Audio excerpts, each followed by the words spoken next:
The little engines were busy clearing their railroad of leaves and broken branches.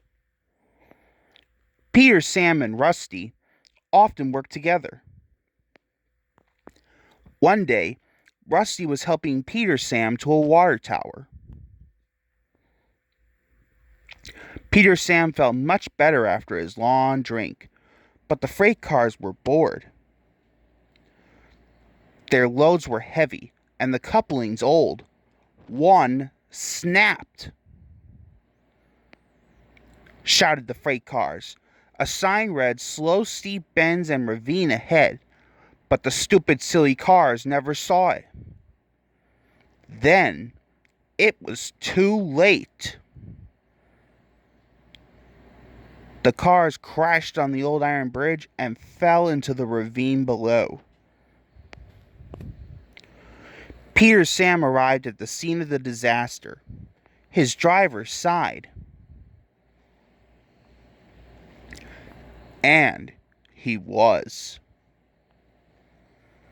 Duncan was delighted with Peter Sam's dilemma. Snapped Rusty to Duncan. Rusty said. Replied Duncan. This gave Peter Sam's driver an idea. The next day he spoke to Duncan's driver and fireman, who agreed. Duncan had to take coal cars to the slate mines and then bring cars back. Duncan's driver decided as part of the plan to cross the old iron bridge. Snorted Duncan. But all the same, he kept thinking about Rusty's story. When dusk fell, he was keen to leave. His driver replied.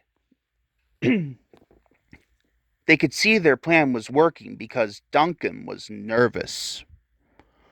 When night fell, they set off.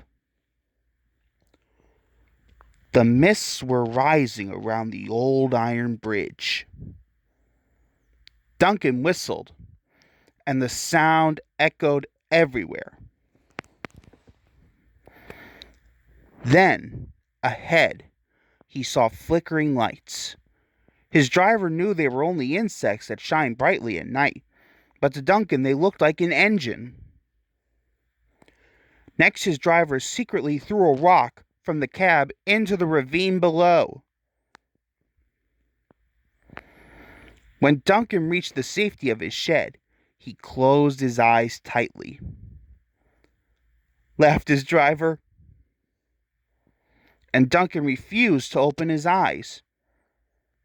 He did, though, when he thought his driver wasn't looking, just to make sure that he was still there.